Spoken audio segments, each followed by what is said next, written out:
I'm Vicki Hogarth, and welcome to Southwest Magazine. I'm joined today by Premier Susan Holt, who has stopped by our studio during her summer tour of Southwest New Brunswick to reflect on the past year and look ahead at what's in store for the province. Thank you so much for sitting down with me today, Premier Holt. It's always great to be with you, Vicki. I know when you first took office, I don't think any of us could have predicted how the global landscape would change. How did that align with your priorities, or how did you change direction to deal with everything that's been in front of you? Well, it was certainly a big shift because the economic threat and just the impact of the threat alone on our economy has been really negative.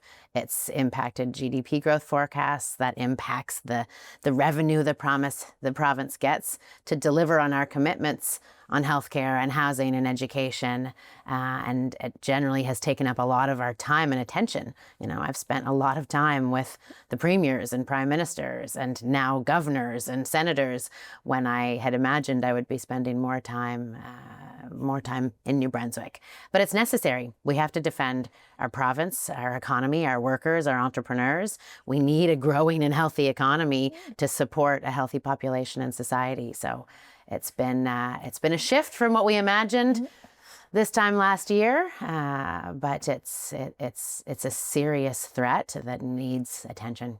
Nevertheless, you're using a lot of your summer to visit different communities across the province. We have you in the Southwest this week. Tell us a little bit about where your tour of Charlotte County in particular has taken you both today and the following days. Yeah, this is a mix of some of those things I just talked about, wanting to do this tour to connect with some of our employers and those economic drivers in the region, as well as wanting to connect with healthcare professionals and get to the clinics in the communities where we know we need to increase access to care. So I was in St. Stephen yesterday doing a housing announcement, visiting the clinic there and the hospital that we're feeling really optimistic we're going to be able to move out of the hospital and grow into a great family health team space. Doing the Chocolate Festival and the International Festival, meeting with the folks at Skredding, at Tuddenham Farms. Today, I'm briefly in St. Andrews. I'm going to go and meet with the team at the Wellness Center here to talk about how they're innovating and delivering healthcare to this community, and then heading to Connors Brothers and Moe and East Coast Innovations onto St. George and Blacks Harbour before crossing over to Campobello. So in Campobello, same thing, meeting with the health clinic team on Campobello, meeting with the mayor. I'm going to get to visit the Roosevelt International Park for the first time for me, and then on from there to St. Martin's. So covering a lot of ground and looking forward to seeing all of those communities again for the most part, or in some cases for some first stops. St. Stephen has one of the 10 collaborative care clinics promised this year by your government. Tell us a little bit about what it was like to see it in action yesterday and what you think that will do for healthcare, particularly in Charlotte County. Yeah, it was actually really great to be there on the ground, because often I'm talking to the Department of Health about where are we at with these 10 clinics. You know, we made the commitment. We've had 5 new family health teams formed so far this year. There's 5 more that we need to get done before the end of this year at a minimum. And they'll give me updates, but seeing it on the ground, particularly the progress that the team has made in St. Stephen, they've really taken to heart our requests that we've got to push the flexibility on these teams, on who's involved, on creative ways to engage healthcare professionals to deliver access. They've started a weekly access clinic where they have some retired doctors that can provide coverage 1 day a week to allow patients who aren't attached to come in and get those appointments. They have new nurse practitioners in the clinic, but they're still on the top floor of the hospital. And they're using kind of a wing of the hospital. It's not ideal space for primary and preventative care. The hospital could use that space for more of the acute care needs. But now we have all of the people ready to go. We're identifying space in the community where they could move to, hoping to get that negotiated in the months to come so that we can have that clinic open before the end of this calendar year. Nice. And so in St. Andrews, you're visiting the clinic with Dr. Julie Lebec Taylor today. She was up here a couple of months ago talking about her progress. I know it wasn't one that was slated for this year, but it looks like some of the things she's doing could align with how you are trying to bring collaborative care across New Brunswick. Yeah. Yeah. One of the things that we found, which is really encouraging, is that doctors have been raising their hands saying, I want to participate in this model. I want to build a clinic and a team that way. And we are not here to stop them. Even though we have a commitment to 10 in specific locations, if we end up with 15 because doctors have raised their hand and made it happen, we are ready to work with anyone who wants to build the kind of collaborative practice in community that means that patients can feel confident that their records and their health are being looked after by a team of folks. And regardless of whether someone retires or moves away or otherwise, they will still be connected to a source of care. So Dr. Julie has been great about innovating and bringing that kind of collaborative practice together. She's been working with the team at Department of Health, and so we're excited to see what she's been building and to support the direction she's going into. And how will you measure the success of these models long-term in New Brunswick? The measures are critical. So you might remember at the State of the Province, we put forward two major measures on healthcare. One is the amount of New Brunswickers waiting to be attached to that permanent healthcare home, that family health team. Right now, it's 79% of New Brunswickers are attached. That number, we'll get a new one here in a handful of months, and I don't imagine it's moved much because we do have population that has grown. We have people that have left the healthcare system while we've been adding clinic capacity, right? We've taken 5,000 people off the list, but I suspect there's some new ones who have been added as well. So measuring how many people don't have access to care and getting that number to zero. I don't think we can get to zero in 4 years, but we're going to get as close as we can. But then you have to make sure that just because people are attached to a clinic, can they get timely care? It's one thing to say, I have a family doctor, but if you can't get an appointment, if the phone doesn't get answered, when your kid is sick and they have 104-degree fever and you're trying to get in, you can't wait 6 or 7 days or 3 weeks. So we're measuring the amount of people that have access to an appointment in 5 days or less. And that's a measure that the healthcare system does to make sure that patients may be attached, but they also need timely access to care. And right now that sits at about 33% of New Brunswickers who have a doctor can get access in 5 days. We need to get that way up. You have ambitious goals as well when it comes to affordable housing. I know you were with Minister Hickey yesterday in St. Stephen for the launch of 5 new units in that community. Talk a little bit about what the long-term goals are for bringing more affordable housing to the province. Well, the simple goal is we need more affordable housing, and we need a whole bunch of different kinds of affordable housing. So the announcement yesterday of those 5 new families, or the spaces for 5 more families to get access to affordable public housing, represents one piece of it in partnership with a New Brunswick builder, one of our leading modular builders. That's public housing. We need more stock that is deeply affordable. We need more stock that is generally affordable. So supporting builders and making sure that they can offer the kind of rents capped, since we put a rent cap in place, that people can afford.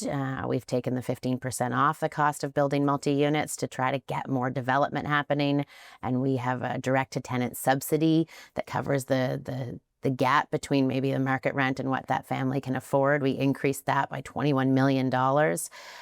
So there's, I think, 1,200 families taking advantage of that program. So we need more building, period, more affordable building through programs like the direct-to-tenant subsidy, more public housing. So we're building 500 and some more units this year in that space.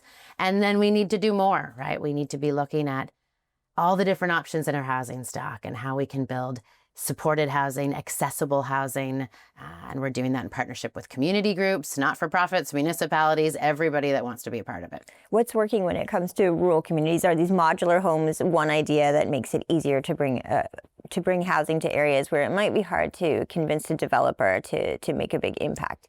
Yeah, well, one of the challenges is labor, right? We have a trades population that is aging, and we haven't been replacing our trades people as quickly as we'd like to. So finding all of the people you need in construction and electrical and others can be challenging. And thankfully, the modular build work means that you can do some of that where you have the professionals, and then you just come and assemble on site.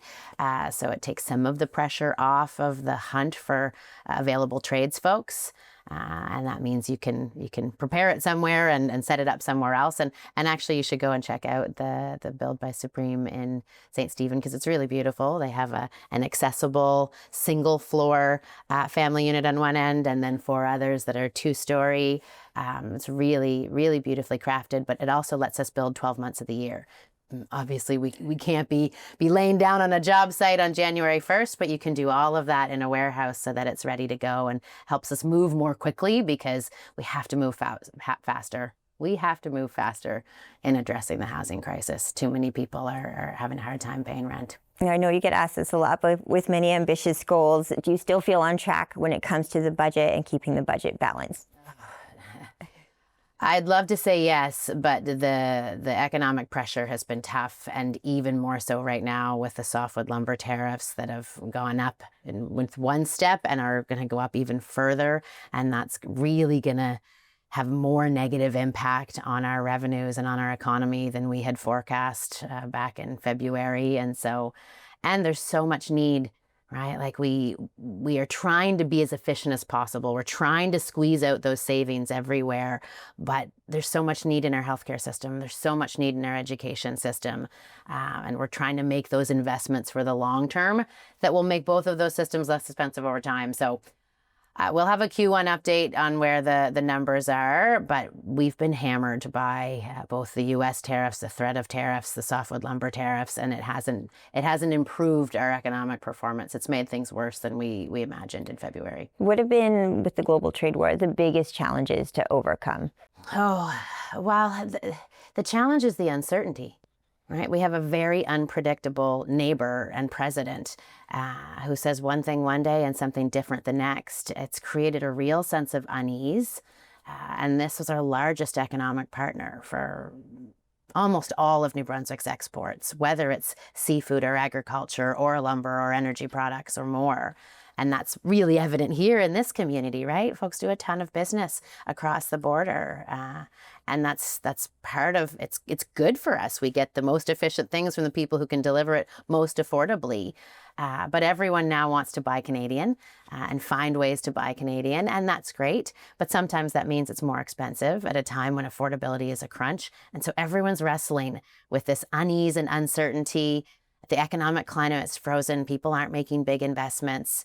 And that's all of those things lead to the kind of unrest that's not healthy at a time when we're also trying to tackle a healthcare crisis. Have you noticed I could speak to Southwest New Brunswick in terms of tourism. We're surprised, I think elated by the number of Americans still coming to visit, and then again, the number of Canadians choosing to stay in their own country this summer. Has there been silver linings to the trade war, things you expected, things you didn't expect?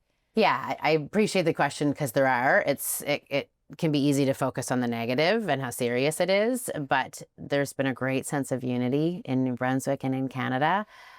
People discovering the great products that their neighbors make down the road or one community over or in a different part of the province, and people making a real sincere effort to seek out local products, to visit places within their own province. I mean, we had more people in Doketown for New Brunswick Day this year than I think that community has seen since the Queen visited, I'm told.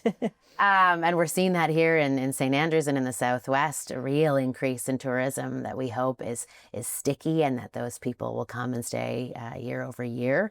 So that's a good thing. It gives us some pride. And there's a lot of unity nationally. You know, I've been spending a lot of time with the premiers, more I imagine than some of my predecessors. But everyone's on the same page, and they're supporting each other, and we're thinking differently about how we build the federation and the country with the provinces as pieces in it, and the work that we do together. So that's a good thing. I have to ask, because I think the average Canadian might not understand, with interprovincial trade barriers dropping, what that means, what they can expect, and how it might impact their lives. Yeah, it is a hard one to see. It's not particularly visible because it's really a lot of red tape. You don't notice when you pick up a product in New Brunswick that it has been labeled as per New Brunswick standards and approved to go on the shelves as per New Brunswick standards. And the work that means for an entrepreneur, say you make a product, and to know that I have to label it this way for PEI and I have to package it this way for Quebec. And that costs money to have multiple labeling systems, multiple packaging systems, to then to have to parse out your product in order to send it to those places sometimes means it's not worth it. Because if you're a medium or small size company, you can't run 6 different packaging lines or 6 different labeling lines to go to 6 different provinces if the volumes aren't there. So you stay in your own province. But removing barriers means recognizing that, you know what, PEI's labeling is good enough for New Brunswick and New Brunswick's labeling is good enough. This is a small example, but for Quebec. And so that entrepreneur can label their product the same way they do in New Brunswick and send it over to PEI to sell it there without that added cost of another line, a different label, different information. And so that's an example. We've agreed to recognize each other's stuff because we trust that each other have regulated and put these things in place reasonably. We've done the same with labor mobility.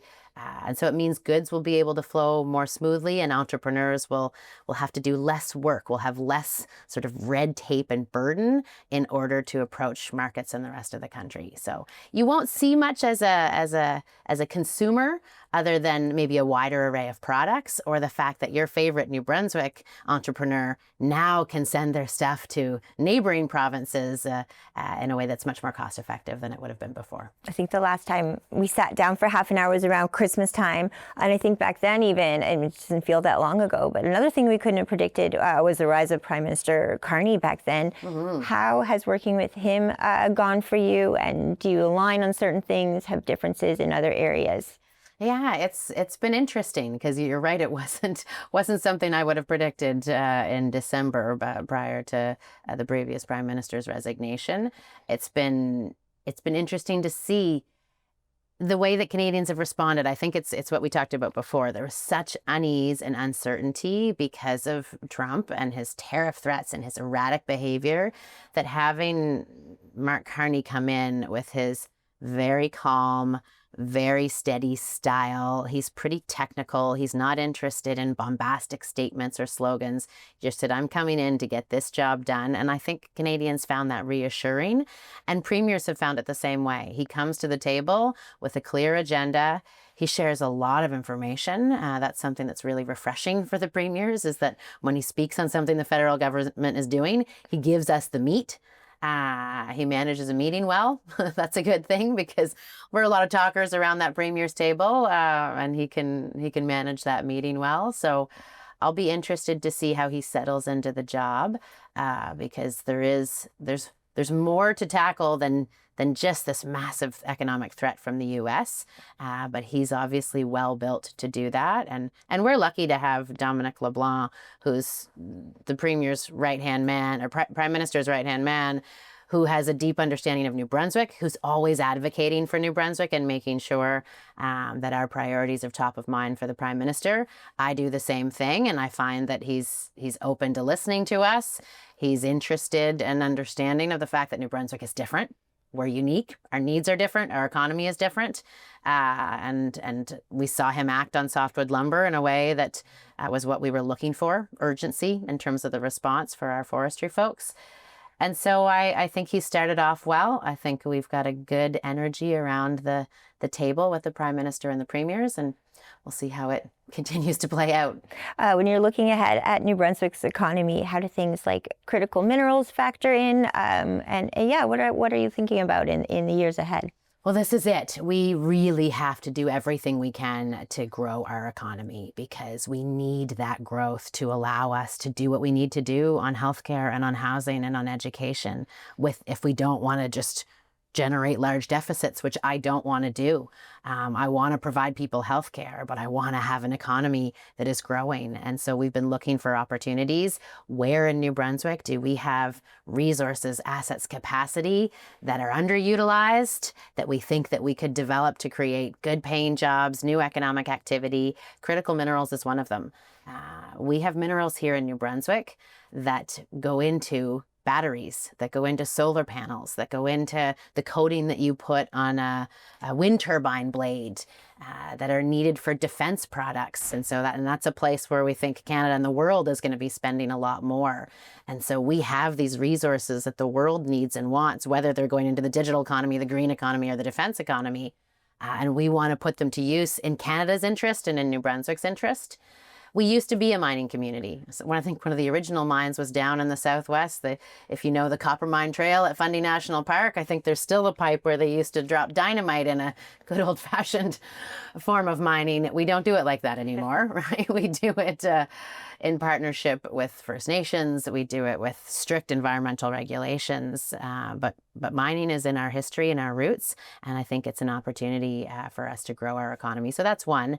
We have 2 ports, 3 ports, if we look at Bayside as well, that are critical connectors to the global economy as we try to diversify trade. We want to get our stuff to other places around the world. We have the ports that are growing.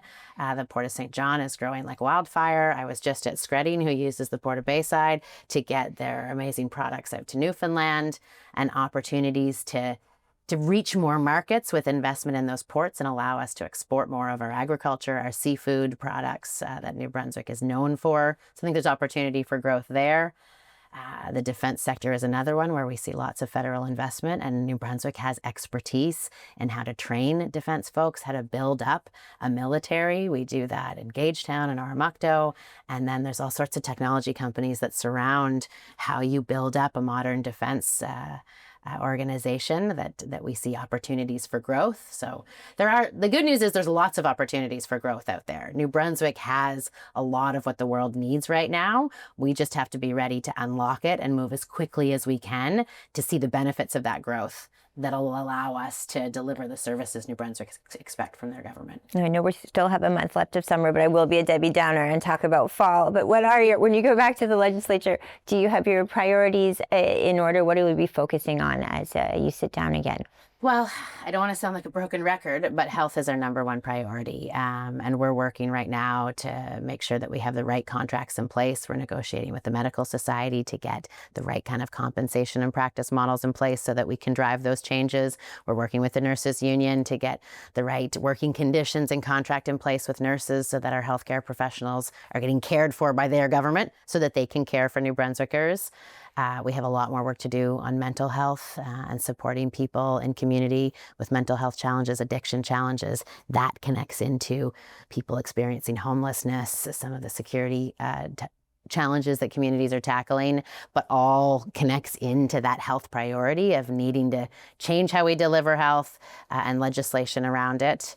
So that's a big one. That's where we really need to move the needle. I think that's why New Brunswickers elected us, and that remains my focus. And finally, where will the rest of summer take you, Premier Holt? Well, I'm with you. We've got a month of summer left, and so after this week's tour, I'll have to check and see what I'm hoping to get a little bit of time, maybe to read a book before the end of this month to be ready and have my batteries fully charged for September. I'm looking forward to being in Moncton this Saturday. They've got some the festivals down there, River of Pride and their Pride Parade that our team is excited to participate in. What else do we have on the schedule? Gosh, I can barely look past the next 4 days, but a little bit of time at home and more time all over the province, continuing to meet with our healthcare professionals, our entrepreneurs, and the people who are delivering for New Brunswickers. And do you have any final words for New Brunswickers watching at home right now about what's on the schedule, what's ahead for 2026? Oh, well, I think we've actually had the benefit. I've been really appreciative of how much input New Brunswickers have been sharing with me, with our ministers. I don't know if you've noticed, but the ministers have been out and about all over this province, on the ground, listening to New Brunswickers who are sharing ideas and sharing their thoughts on how we could make things better. That's been incredible. I don't know if it's a new government phenomenon that people are giving us a chance, but the ideas that folks are sharing are actually really helpful. And And so that engagement, that dialogue with folks, and them continuing to reach out and say, okay, I see that you want to build this new sort of long-term care solution, and here's the way that I think that we could help, or that we could build on some training or some opportunities. That helps us continue to make the policies better, the legislation better, and deliver better on the ground. So I'd love to continue to ask people to express their constructive criticism, I guess I'll put it that way, their ideas for how we can improve. Because we still have a tightrope to walk. You know, we can't just spend all the money in order to make the best healthcare and best education and best housing systems. We have to do it in a way that we think is within our fiscal means, trying to keep that deficit as low as possible, trying to get it to a place where it doesn't exist, but recognizing that New Brunswickers deserve investing in. So we are still going to have tough decisions to make, and there are some things that we're going to have to stop doing and some things that we have to let go. That's tough. So we're going to be asking people to help us find those things too, and understand maybe the balance that we're trying to walk as we try to keep our fiscal house manageable while improving the things that New Brunswickers care the most about. Well, I know we hear from many of our viewers how much they appreciate your questions with the public that you do regularly. So thank you for that level of transparency. I know it means a lot to people. And thank you for taking the time to come in today as well. Thanks. I love chatting with you, Vicki. I love coming down to this region, and I hope I get a chance to see a lot of your neighbors and the people of the Southwest on this tour, and you know I'll be back. Well, thank you for making a stop right here. My guest today has been the Premier of New Brunswick, Susan Holt. I'm Vicki Hogarth. Thank you for watching Southwest Magazine.